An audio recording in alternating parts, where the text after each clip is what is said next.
Hi guys, welcome to an episode of my impromptu podcast, Dear Ninja Girl.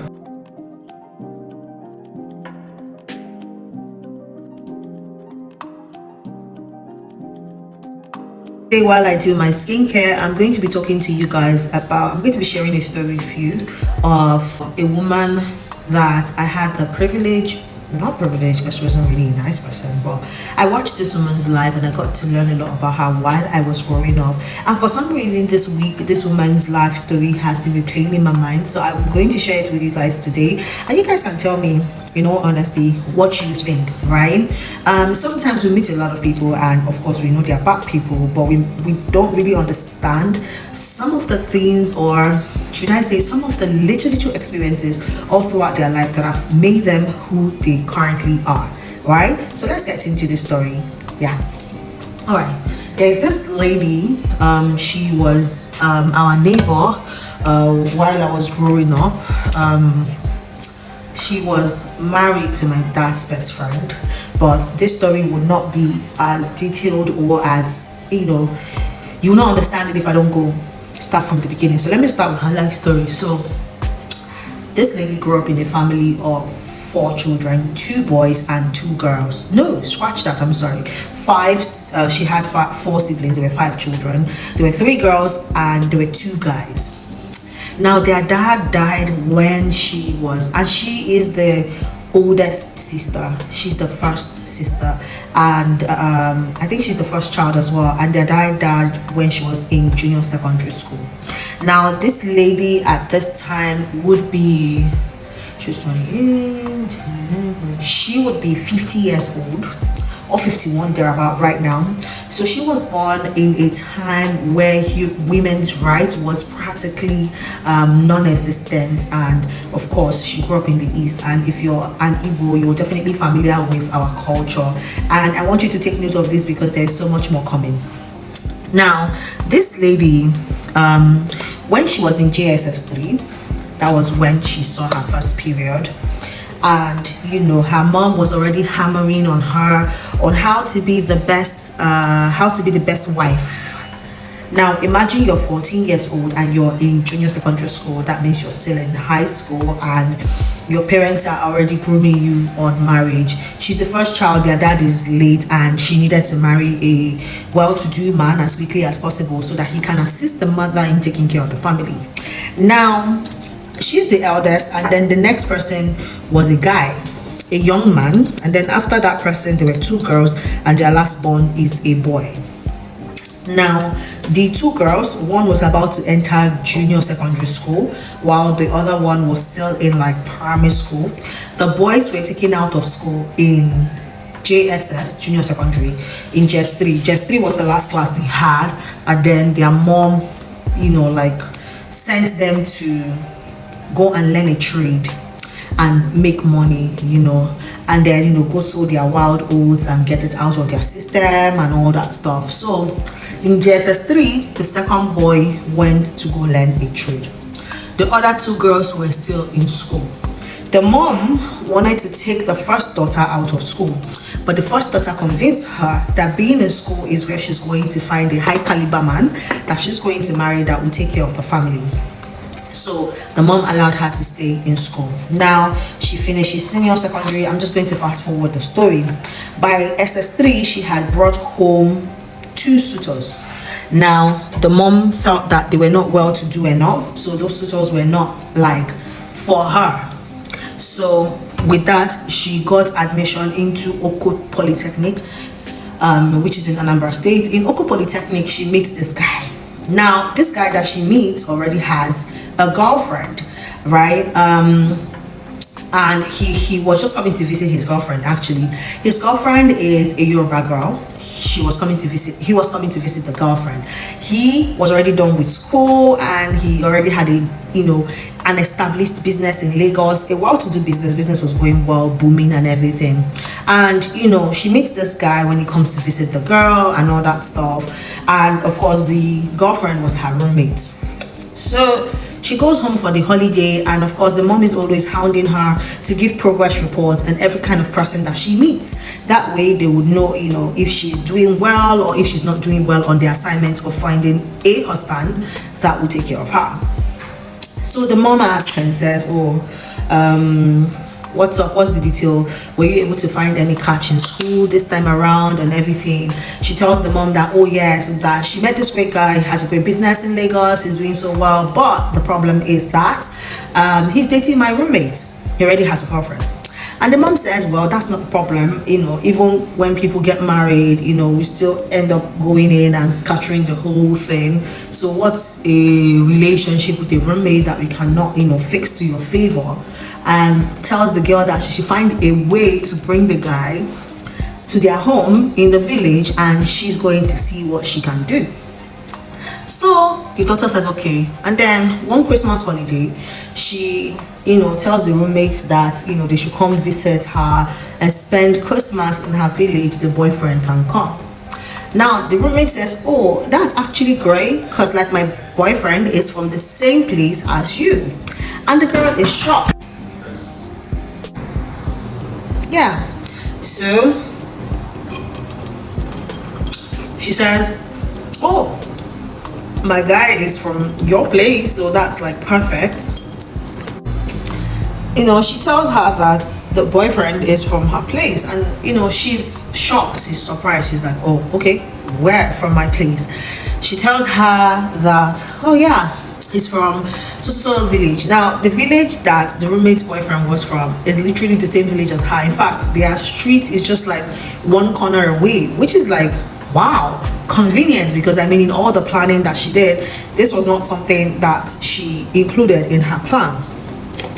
So the roommate is like, so let me speak to my boyfriend and see if that's something he would like. Now in the roommate's mind, this will also help the boyfriend to introduce her to his parents, which gets her closer to the goal of getting married. It was like, if you're familiar with our culture, you would know that part of what young girls are raised for is this competitive mindset for getting a man and being obsessed with getting married. So there is all that going on at that time.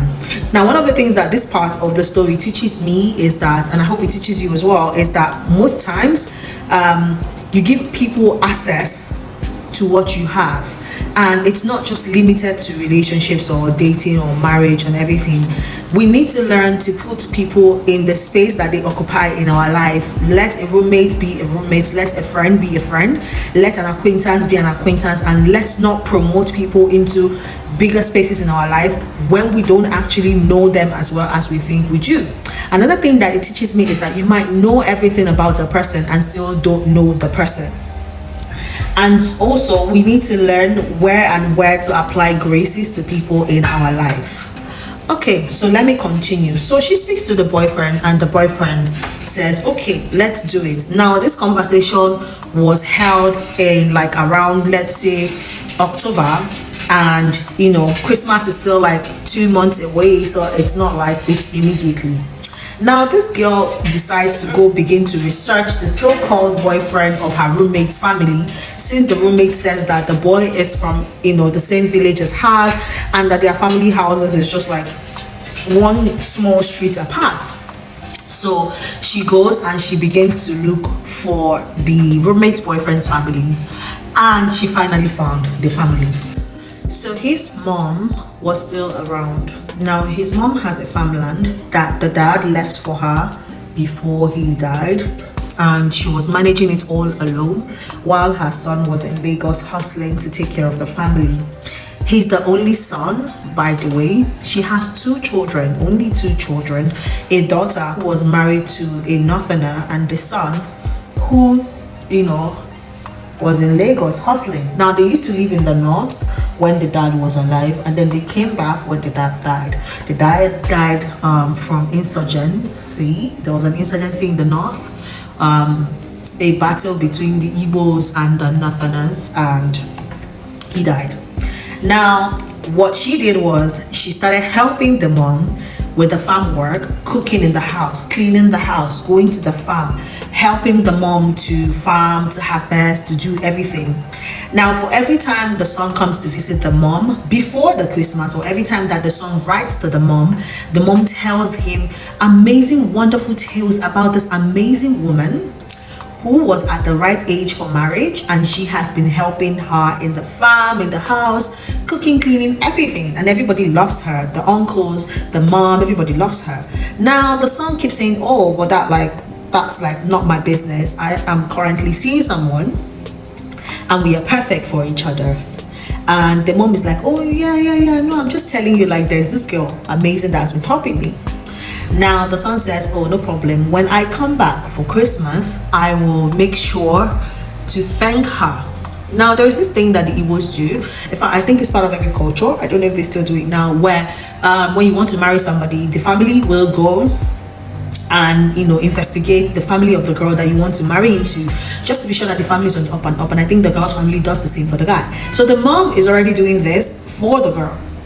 Now, mind you, the mom doesn't like the girlfriend, that's the roommate, because she's a Yoruba and they didn't want to marry another tribe, and they didn't want the only son to marry from another tribe. So they didn't like the girl at all. I don't know if there were other reasons why they didn't like her, but like this was like the predominant reason why they did not like her. So Christmas comes around, he comes with the girlfriend is trying to do her best, but when they got to the village, they saw the roommates and they were like, oh, what are you doing here? And then the girl is like, oh, they are like basically almost our neighbor, the streets are closed. I met her, I liked her, I started helping her with farm work and all that stuff. Now the girlfriend tries to just push this away as a coincidence, but of course it was a planned work by that girl. So I'm going to give them a name so that it's easier for you to follow this story. Now the lady that I'm sharing her experience, let's call her Lady A. The roommate who is dating the guy, let's call her Lady B, and let's call the guy Mr. C, right? I do not want to mention names, but yeah, let me keep going. So the roommate sees her there, just chalks it up to coincidence, and everybody moves on, and then like that, the guy met the Lady A and says, oh, my mother has told me so much about you, about how much you've helped her and how much you've done for her. I appreciate it. Lady A says, oh, that's okay, this is how I was raised, to help people, to do this and do that. Now Lady A's mother, on the other hand, is also helping, because Lady A's mother is the one who has mapped out this entire plan. She's the one who sent the daughter to go and start helping Mr. C's mother with farm work and everything. And so she's also always keeping tab, like progress reports on what she's doing, and just keeping the status updates and timeline for when they can achieve what they want, which is to get Mr. C from Lady B. So the king's men of Mr. C is already telling Mr. C that look, this babe is it for us. We like her, we want her to be for you and everything. Mr. C says, oh, I have someone I'm dating. I like Lady B. I love her so much. Lady B has helped Mr. C to grow. She knew Mr. C before he had a couple, and she has been with Mr. C up and through everything. Now, this is another lesson for me here, right? It's not a bad thing to help a man grow, of which of course I do not recommend, but it's not a bad thing. I would say that if you are helping someone grow, make sure that you are also growing yourself. If you're watering a garden, make sure you're watering your garden, because at the end of the day, if you water another garden at the expense of your own garden is going to wither and die. That garden is going to flourish, and there is no guarantee that that garden is going to keep staying with you once it flourishes. Anyway, the pressure keeps mounting, and Lady A is also trying to seduce Mr. C while also seducing Mr. C's mom with house chores and everything.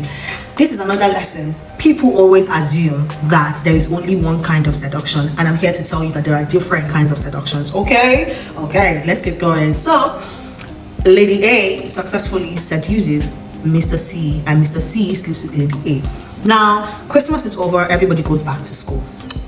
Mr. C goes back to Lagos, Lady A and Lady B goes back to school. Now Lady A is already visiting Mr. C without Lady B's knowledge.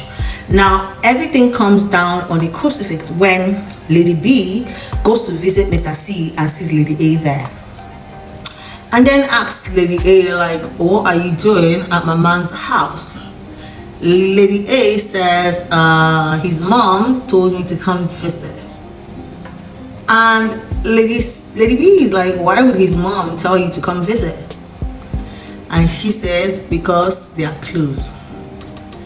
Anyway, Lady B realizes what Lady A is trying to do and calls her out on her bullshit. Lady A says it's not like that, but like, I mean, we're practically family. He's close to my house, I'm close to his house, I'm close to his mom, no one likes you. I am a better choice for Mr. C. Mr. C doesn't say anything, but Lady B says, you know, I don't know what you're talking about, how much better you are for him, but I am pregnant. And Mr. C is flabbergasted, like no one saw that coming at all. So now Lady A goes back to her mom, and I am terrible at multitasking. But anyway, Lady A goes back to her mom and tells her mom that this is the situation on ground. This lady is pregnant and our plan probably might not work. While Mr. C goes back to his mom and says, this girl is pregnant for me and now I can't leave her. Like, if I was thinking about going with Lady A before, I can't go with this one at all. So the mom says, before you make that decision, you have to confirm the pregnancy. So Mr. C takes Lady B to the hospital and the hospital confirms that she's pregnant. So Mr. C tells the mom she's pregnant, like, I can't leave this girl. By that time, he was already liking Lady A. Not because he loves her, but because she's convenient for her. And, you know, the mom says, well, she's Yoruba and we can't marry her. So the pressure keeps mounting and Mr. C breaks up with Lady B and says, I promise to take care of the child, but I just can't marry you because like my mom and my people are not accepting you. And Lady B is heartbroken and she goes. Now this brings me to another lesson. You need to know that most men in fact, men are naturally selfish beings. They will put themselves first and they'll put their plans first. Men come towards marriage not as a romantic venture, but like as a realistic one. They look at all angles. How do you fit into their plans? Are you better for them in the long run? How do you fit in with their family? So many dates. These are some of the things that they look at before they choose a life partner. Whereas women, we look at either a man that we're madly in love with and we've already envisioned life with, or a man that we think has potential and we've envisioned life with him. Either way, we look at marriage from a romantic gesture, and you need to start looking at it the way men look at it. It would help you a lot. 2, a man is most likely to marry not just a woman he loves, or not even a woman he loves. So he breaks up with her and then moves with the other girl. So the other girl is heartbroken. She goes back to Lagos. She goes back to her family. Her family is berating her, you know, why would you get pregnant for a guy that you're not certain loves you, and now you're bringing a child home. Anyway, long story short, the other girl finishes school and moves to Lagos and starts living with Mr. C. You know, Lady A gets a job in the bank. Lady B is at her family house taking care of her newborn without a father. Lady A is swooping in to take over, you know, working in a bank as a bank secretary and also planning her wedding, because now happily she is now going to marry Mr. C. So this brings me to lesson number 1. Be careful where you build your tent. Be careful what kind of foundation you lay for a relationship, especially if that relationship is going to be long term, because the same foundation that you're laying on someone else's land is the same way someone else is going to come and lay the foundation on your land. And this is not saying that someone came to take over Lady A's foundation. Just stay with the story. So, you know, they do the wedding, they get married. Of course, I'm the flower girl. Please do not hold that against me, because I don't know what I was flowering. All I know is I was a little child that had to come and do flower girl. Anyway, I do Flower Girl. Wedding is done. Lady A, of course. Lady A is already pregnant. Now, mind you, the reason why this wedding, it was like Mr. C was dragging his leg, and the reason why this wedding finally went through was that Lady A announced to everybody, not just Mr. C, that she was pregnant. And Mr. C's mom was like, this is like your first legitimate child, of course, just ignoring the fact that Lady B was already pregnant, and you need to marry her before she gives birth to this child, so that this child is not born out of wedlock. So of course, Mr. C goes ahead to start planning the wedding with Lady A hurriedly. I'm so sorry, you guys. I'm very terrible at multitasking. So anyway, they get married, and Lady A was, in fact, was so pregnant during the wedding. Lady A swoops in, starts taking care of her home, and of course, all the drama started unleashing after the first child. And mind you, Lady A had 3 kids. Now, that's a story for another day. At the next podcast episode, I am going to try to continue the story of Lady A, Mr. C, and of course Lady B, because years later, guess who's having the final laugh? I honestly feel like some of these stories, because these are not even stories, these are like people's life experiences, some of these experiences that I have had the privilege to have a front row seat to, have taught me over the years that karma, no matter how much people try to dismiss karma, karma is legitimately real. Karma is very real, and I am a strong believer in karma, because Lady A's story, if you were not at the beginning of Lady A's story, I promise you, you're definitely going to think that Lady A won. You know, you're going to look at her life and say, oh, whatever she had to do to get this guy, whatever she had to do to build this life, it is 100% acceptable, because she got her happy ending. Like, she was really happy, you know. And some of the things that happened later on were things that most of us never expected to happen. And it was like kind of very surprising, very surprising. So yeah, I would say that if you do not know Lady A's complete story, you're going to be bought over and feel like she won. But honestly, one of the things that that story taught me is that life is not always the way we take it to be. And I honestly, it just left this thought in my heart that sometimes we build foundations, we build our houses on faulty foundation. And I am forever a believer of what is yours, and what is not yours. If you take what is not yours, you're not owning it. It's not ownership, you're just renting, because the owner is going to come back one day and take it. And if the owner doesn't come back one day and take it, someone is going to take it from you the way you took it from the owner. Just like Lagos State. But that's a conversation for another day. So at my next podcast episode, I'm definitely going to try my very best to complete this episode. And also, can we talk about how a girl looks? Because I know I look real good. Most of the time, this is how I roll, right? Natural face, a lip liner, lip gloss, some lipstick sometimes, and I'm good to go. And of course, I am trying to prioritize my self-care. With all that is going on in the world, this is one of the things that I find solace in. Just, making sure that I handle my self-care. And part of my self-care, of course, is my skincare routine. And I'm trying. Anyway, this is out of the conversation. But thank you guys for joining me on this episode. It was impromptu, but it was in my spirit to share this. And I really hope that this touches someone and this helps someone. So let me know if you want me to do a part 2. See you guys at the next episode. Bye.